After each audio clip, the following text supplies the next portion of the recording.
Well, thank you for coming to my presentation. This is my capstone for the 1700s men's overcoat. So to start off, I just want to introduce myself a little bit. I am a apparel entrepreneurship student, meaning I've spent many hours throughout my time in school on just learning about seamstress work and costuming. And my degree also includes some business as well, which has been really helpful for the organization of this project.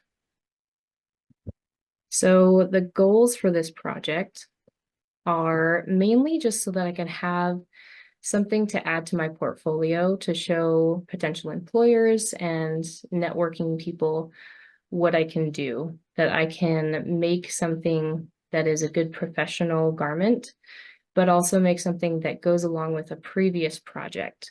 I'll go into that a little bit later.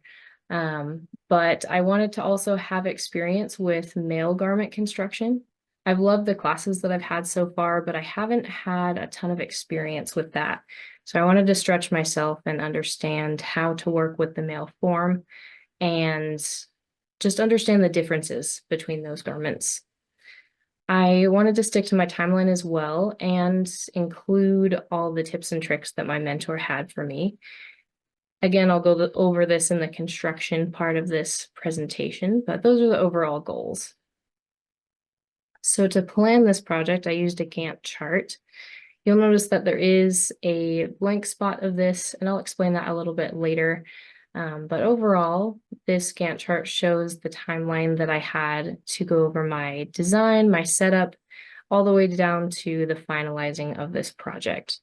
The thing to note with this is the most time that I spent on the project was mainly with patterning as well as constructing the project. It took a lot of time, but it was a lot of fun. So the inspiration with this, I'll start off by telling you a little bit about the project I did last semester in my bridal class. This is my Tangled inspired Rapunzel 1700 style dress. So I wanted to make this because I love the movie, I love the characters, and I wanted a challenge. So I think it only natural to have the inspiration for this project be Flynn Rider from the same movie, or Eugene Fitzherbert. I wanted to make sure that the construction lines in his vest were communicated for this character, as well as the overall color and feel of his design, while also having a 1700s style. So to design this project, I started off with a full outfit on the left here. I wanted to kind of get a feel for what it would look like in a full outfit, but for the scope of this project, with the time I had, I decided I would just do the overcoat. On the right, you'll see the final design for this project. I included paneling to make sure I communicated the design lines in Eugene's vest, as well as including a gold lace trim that I had in the previous dress to really emphasize the fact that they are companion garments. So to prepare for this project, I first needed a sloper for my model. This is just flipping through some pictures of that process. But the importance of having the sloper was that I could have a basic pattern to understand the measurements of my model that I could then move forward with to make the actual pattern. Something interesting about this is, as I mentioned before, I had never worked with a male form before, and I didn't know if there was going to be major differences or not in the process for making a sloper. So I was actually able to communicate with one of my coworkers at my internship to kind of get an idea of how to go about that. And with several fittings, I was able to make it work really well. Next, I made a tech pack. This comes in handy in the business part of my degree, as it is able to help me keep track of all the materials that I bought and help me understand what I would likely charge a client for making something like this. It's really useful as I'm making estimates for future projects. This is also helpful because it can provide a means of communication between me, the designer, as well as the factory if I were to mass produce this. Next was the fabric. On the top left, you can see a picture of the fabric I initially intended to use for this project, but I decided to not go with that one because it didn't fit the budget that I wanted and it wasn't quite Eugene enough. I realized that I could actually just use the same fabric that I used for my dress, and it would communicate even further that they are companion garments. The next picture on the top right shows the fabric that I got, but it wasn't the right color, so I actually dyed it with a synthetic dye, which I had never done before, and I was really pleased with the result. It dyed really evenly. So next was the patterning. I used flat patterning with tissue paper for the most part, with a little bit of draping for the collar. And through multiple fittings of my model, I was able to make sure that everything was working really well. And I moved on to a mock-up, which is just a cheap fabric that I could use to make a fully fleshed out version of this project to test out. The nice thing about that is that as I started the construction, I was able to take those pieces apart and use them for an underlining. Now for the construction, as I said before, the underlining was really important. I actually ended up making this a 4-layer deep project in that I found the lining that I used was a little too see-through for my liking. So I added an extra layer of underlining, but it added a nice amount of stiffness to it. The other thing to note with my construction process was I originally planned to have center front buttons on this coat, but when I got to that point, I decided it wasn't quite communicating the design I was hoping for.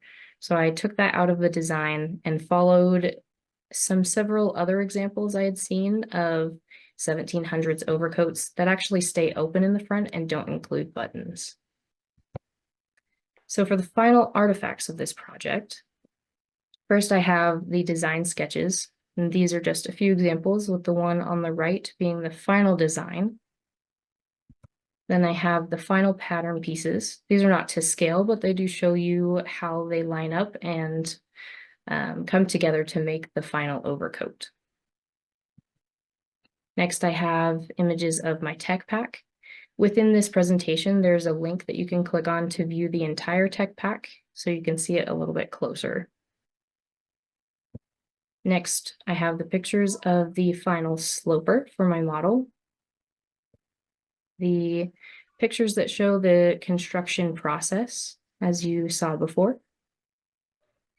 And then I have several pictures of the fittings of my model. First one being for the sloper, the tissue fitting, and the mock-up that I mentioned before. These are pictures of the final outfit completed and done on the model. You'll notice there are several close-up shots to show the details on this jacket. Overall, I'm really pleased with how it turned out. And it met a lot of the goals, actually, that I made for myself. So as I mentioned, I wanted this to be a companion garment to the dress that I had made before, and I felt like it really matched that aesthetic. I learned a lot about how to work with the male form to make a garment, and this made a really nice addition to my portfolio as well. My mentor suggested a lot of great tips and tricks, as well as materials that I should use, and I was able to incorporate all of those into this project. The main goal that I feel like I missed just a bit was the timeline being a bit behind schedule. I did have a little bit of health concerns pop up throughout the semester, but I was really proud to say that I was able to finish this project in spite of those challenges, and I was really happy with how it turned out. So thank you for listening to this project, and if you have any questions, please ask. Thank you so much, Jillian. We're going to invite everybody to use the chat box and go ahead and fill that up with some of your questions. Again, Jillian's an open book into this process. She's put a lot of heart and soul into the process. You're welcome to pick out of those which ones you want to take orally, and then maybe some to consider even after we're done here. So I'll let you peruse the chat box. For me, one of the questions that came is, what did you learn about the male form versus the female form in that goal? And Yeah, how does that deal? I think your marketing of this, what are you going to do with it after you're done? What are some of your ideas that way? Yeah. So I think the main thing for me was I was really worried about making the sloper. And I'd never made a sloper before. Um, but after talking with my coworker, she kind of just suggested going through the regular process and just kind of seeing what was different.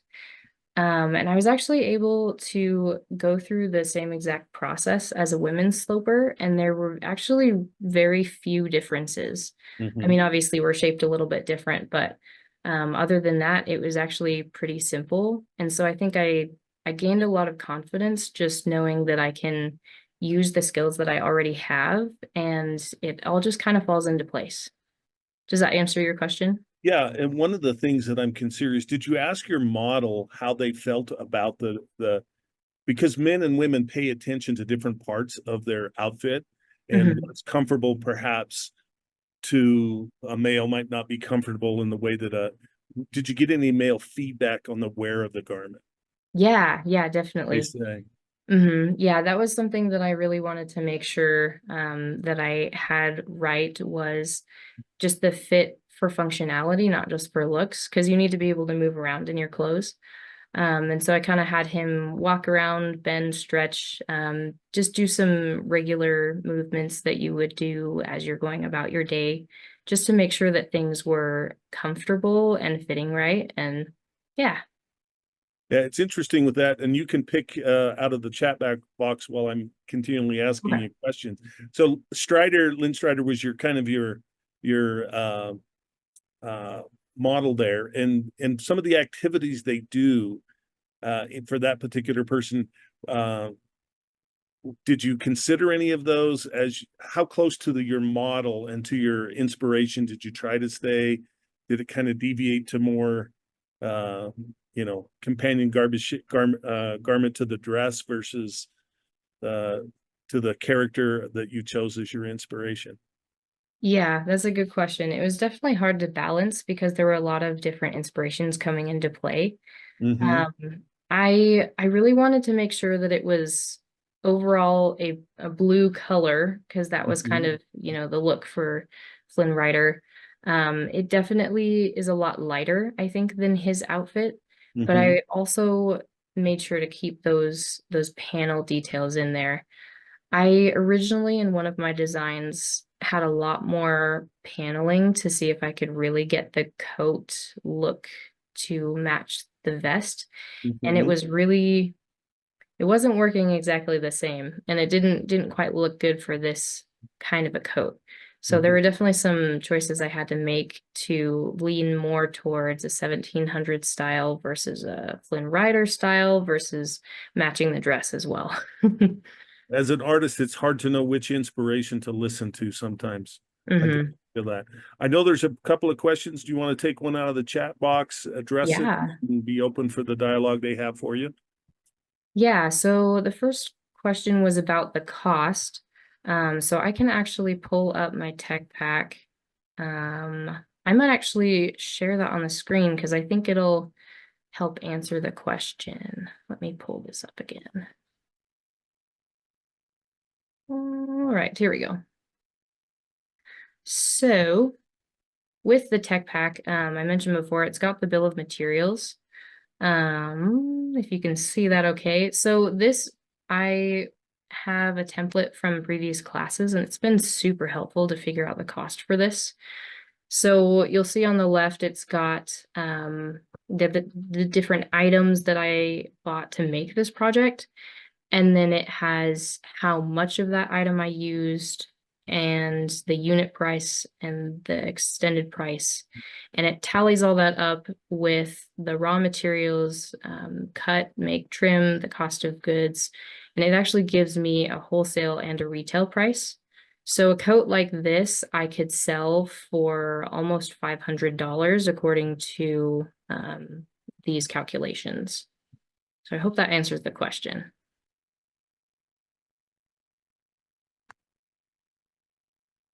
All right, let's see.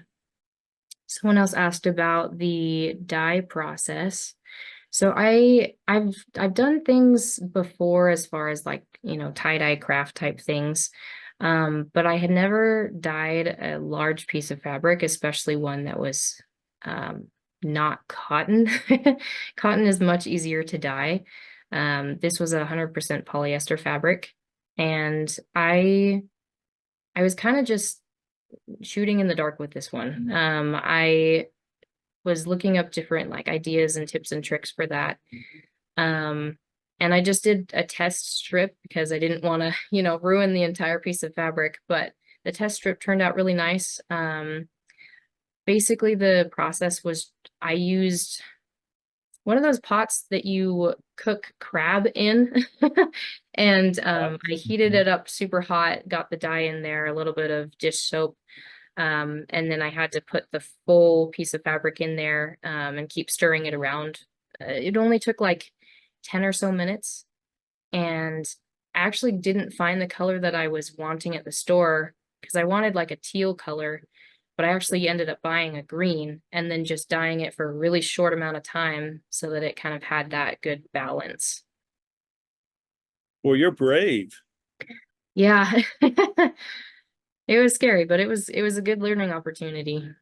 So it's interesting how you went to different sources to find ideas on how to dye, and you didn't get all the answers, but you got some areas where you could take an experiment. And if you were to do it again, what would you change in terms of the dyeing process? Oh, that's a good question. Honestly, I think the most challenging part was that I just didn't have a large container.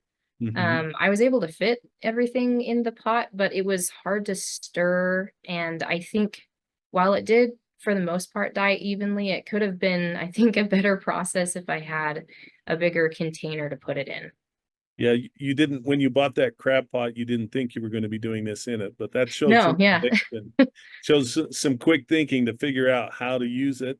And now you know if you were to do this something different. So those little experiments, it takes some faith to do them, and as you exercise your creativity and then look at other people's skills, you could pull something off, even though it might not be ideal. That's awesome. Other people who have some questions, we got mentors here, instructors. We'd love to hear their questions for you. Brother Wilson, I'm not sure what chat she's seeing. I'm not actually seeing it. The same chat, I don't think, is one that she's reading, but I had a question on the chat. Maybe she's not seeing that. Uh-huh. But my primary question is sort of based on your title, 1700s men's overcoat. And I'm just wondering a little bit more connection to how authentic you feel that the coat you created is to the actual garment of an 18th century. I get the connection to the Mhm. animated film, but what about the actual time period? Yeah, that's a great question. So when I started this project, I wanted to kind of get a feel for exactly how authentic I wanted it because there's a level of having a visual, oh yeah, I can see that connection versus having it good enough for, say, like reenactment groups. That's a Hmm. very, very different level. Um, and I did not, I would say, make it authentic enough for that level, I would say. I wanted to make that visual connection for sure. But if I were to make this very authentic, I would have used, I think, sewing techniques from that time, as well as just making sure that all my construction and things like that were accurate to the time. It definitely would have required a lot more research time that I felt like was outside of the time that I had for this project. But I can absolutely see the differences that I would have made for that. I I also had a fashion history class that I ended up researching a little bit more with a different project. And yeah, it definitely took a lot of time to make sure that I was doing all of the techniques the same, because I think that's really where it shines through to see that it's an authentic time period garment. Well, thank you. I appreciate your response. I mean, sometimes we get really excited about the creative part of this competition, but the research and part of it we sometimes overlook. But you've done a good job. Thank you, Jillian. course. All right, we probably have time for one or two more questions, and then we'll be ready for our next presenter. What other questions do you have? I'm Sister Blake. I have a question. Hello. Hi, I've been Jillian's advisor for her internship, and she has been working at a costume shop for the Health Theater in Utah. So I just wonder if there were things that you learned on the job there and were able to ask any questions there or observe any of the authentic garments that they have there in their collection. Was that helpful for you? Definitely. Yeah. I think the biggest thing for me was learning about the quick rigging that they did. So they do a lot of stage performances that need to have quick changes. And I think that's something that I want to implement into a lot of the costumes that I make. Basically, the point of that is just to make sure that it looks really nice from the outside, and then on the inside, it's really easy and quick to use. So that's definitely something that I appreciated learning from the internship, as well as just making things really visually pop, if that makes sense. Especially in a stage performance, you need something that's easy to understand the design of from far away if you're in, say, the back row of the seats. And so colors are really important to be bright, and overall design needs to be, I think, bigger than usual so that people can really recognize the style. Hey, nice job, Jillian. Thanks. It's interesting that you mentioned that because you had this big decision about the buttons. And again, if you're in a costume and you're doing that and you're changing costumes quite a bit, how do you consider durability, and what did you learn from your internship about, yes, they need to be able to take it on and off, but a lot of times we want to use those costumes perhaps as long as possible and avoid repairs. Anything that you considered in this project relation to durability? Yeah, that's a good question. So that actually, I would say, was a huge amount of the hours I spent at my internship was quick rigging buttons. So a lot of the time we would have buttons on the front of a shirt, and then you would have snaps behind it. So it would appear that the buttons were in place, but they actually just had to just, quickly snap everything together. So that was definitely a huge help in learning about. I think with the buttons with this project, one of the main issues that I had was that in order for me to put a button through a buttonhole, it was really, really long, and it would have impeded a lot on the gold lace trim that I had on that jacket. And I felt like the reward did not outweigh the detriment to that design. You also mentioned the see-through nature that you tried to combat. Did that come any from your experience of your internship? Again, costume design is a unique job area for you, again, versus a historical reconstruction versus, mass production for a company for Halloween costumes. I mean, the market, what did you learn about this process, about your own skills and where you want to go with that? And then just speak to the kind of the see-through challenge. You added layers to try to help that, and kind of curious on, was that because of your ideas of your internship or just your own artistic preferences? Tell us a little bit about that. Yeah, so with the lining, I wanted to make sure that it was something really comfortable. So I used just a nice thin cotton material. But when I was putting the lining, like pinning it in place before I was going to sew it, I realized that within the coat, you could still see all the seams from the outside of it. And it just would have really not been visually pleasing. And so that's where I put an extra layer of cotton muslin fabric as an extra underlining.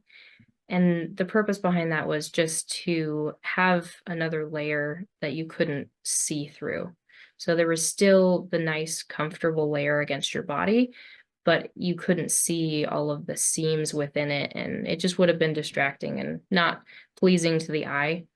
As far as the costumes, I would say I have really appreciated learning how to make things visually appealing.